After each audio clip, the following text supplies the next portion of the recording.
Hey everybody, it's your boy, Sad Boy, back at it with another video for you all. So I just want to tell you guys right now, my album, The Path to Enlightenment, is officially out. It's on all platforms. You can go ahead and stream it now. So go check out the link and listen to The Path to Enlightenment and let me know what you guys think. I hope you guys all enjoy it. So this is my second instrumental album, and it's got a bit of a concept to it. It's kind of like a concept album. And hopefully it'll be my last like beat tape kind of album where it's all instrumentals. And hopefully in the future going forward, I will be having music with my vocals, my singing, my screaming, all that kind of stuff going on there. But we got a little bit of a story to this one. So I'm going to kind of break that down for you guys right now. And typically my music has always had that kind of film score or video gamey kind of vibe to it. You know, like a lot of people listen to my beats or whatever when I'm making them and friends and stuff, and they're like, wow, this sounds like it belongs in a video game or whatever. So I kind of decided to lean into that idea for this album. And yeah, so what I'm going to do right now is break down all the tracks on the album and kind of go over that.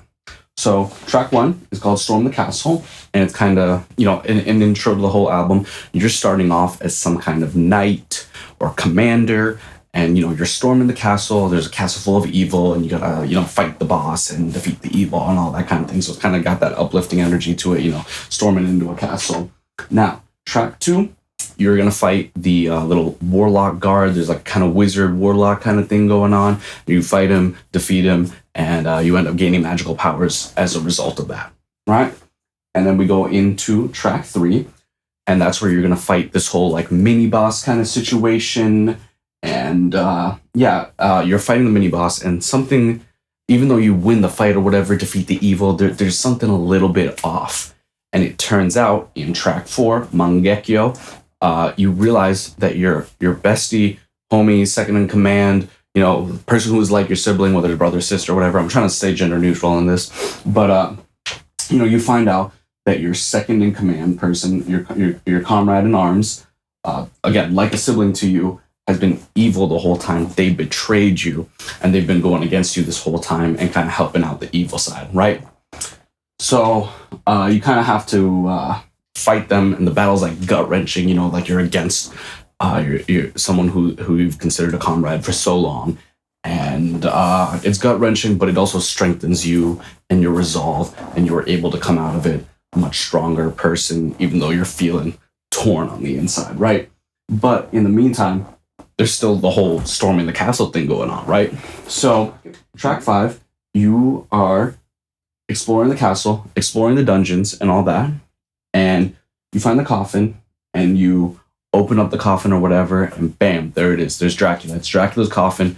You know, there's this ancient evil that has been pulling the strings the whole time, controlling everything, sending out the warlock, you know, and twisted your comrade towards the evil and all that. And so you now realize, like, oh, this is my final boss. This is who I gotta beat. This is who you end up fighting. And then track 6, right now is the time. You gotta defeat that evil. You gotta beat that final boss. And that's kind of the energy there. And then in track 7, you've now defeated the Dracula. You know, you've destroyed the coffin, defeated the evil, and there's still a whole castle there. So you're kind of exploring it, and you know, you're exploring these dungeons, and you're also trying to find a way to escape because the castle's crumbling. You know, like you've defeated the evil, final boss is done, and the castle's crumbling, and you're trying to explore the dungeons and find a way out to escape all of this.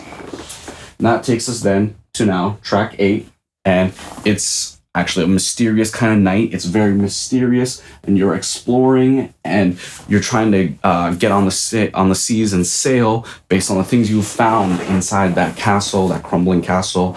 You know, ideas of like, oh, there's some magical place, or there's some hidden treasure kind of thing. And so you're very filled with mystery and wonder, and you're setting out to go explore, right? Track 9 is Atlantis, and you are basically on this whole odyssey, right?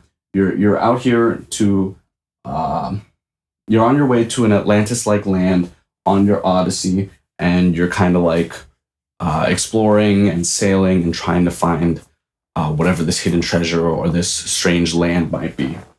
And track 10 is where it kind of flips up, where it's like on your way, you actually have not succeeded. Before you can succeed, you find yourself at the River Styx. You are at the death's doorstep, and you are in the underworld. And River Styx is honestly my favorite song off the whole album. It was my favorite beat to make. It was very fun and inspiring, and I just love the energy of it. And in my opinion, it to this moment right now is probably one of the best songs I've ever made. In my personal opinion, I love it. That's why like the track name itself stands out differently from the rest of the whole album. It's just my favorite of the whole album. And then track 11, you realize, oh shit, I'm dead. I'm in the underworld, right? And so you're kind of having this, you're meandering through the forever midnight of the underworld. That's where that midnight meandering is coming in from. You're kind of just, like, what do I do? What happened? Where do I go from here? And that's where like that sad piano energy comes in on that one. Track 12 is that as you're doing your midnight meandering through the whole underworld, you meet an old wizard. And this old wizard in the underworld is full of sorrows for all the things he's done, and the fact that he mentored that warlock that you had fought much, much earlier. He's full of sorrows and full of regrets, and he's just a sad old wizard in the underworld, And then track 13 is it throughout his time in this underworld and all that, he's kind of come up with some crazy ideas, trying to understand the universe, even in his world of the underworld. And he understands this concept of like space-time, and he has some wild ideas, and he thinks he might be able to actually help you out with your whole solution about the fact that you were pretty much in the middle of your journey after you stormed a castle, and now you're at the River Styx in the underworld, midnight meandering through the forever underworld. Right. So he has that wild idea of space-time, which might help him have you get a solution for your problem, and that'll give him a sense of redemption for what he's done, and a sense of gratitude for the fact that you stopped the warlock who was doing all those evil things, right? You kind of find this giant iron giant thing, this big metal golem, and you are able to use and repair it, and it seems like, oh, there might actually be hope for this whole journey, and maybe this is going somewhere, right? And so then you kind of take that little iron giant, or that big iron giant, and you kind of continue up with your journey. And that leads us to track 15, where you're at Coral Reef. You kind of have made it out of the underworld, back into the world of living, back to the surface, back to the overworld, and you are at the coral reefs of this Atlantis land. And so then you go to track 16, where now you have actually made it to this Atlantis land, and you see it, and it's called Arcade Sorrows for a reason, right? Because you make it to this Atlantis land, and it's all technological. It's very technologically advanced, very capable, and it's nothing like you have seen as someone who's stormed a castle and gained magical powers. So you must coalesce the sorrows of your past and the journey you've been on, and being betrayed by your friend, and going to the River Styx in the underworld and having died and come back, And you must coalesce this with the strangeness of this futuristic digital land that you are now finding yourself thrown directly into. And then lastly, we get to the end of the album, track 17, The Journey's End. And so what's going on here is now finally, you're a new man, new person in a new land, and you can consider that your journey is over as you kind of begin anew with your new life, kind of leaving behind the past and beginning something new. So that's the whole story and concept of the album, The Path to Enlightenment. I hope you all enjoyed both this video of me breaking it down and the album as a whole, and were able to have a great time listening to it, and really enjoy the music on there.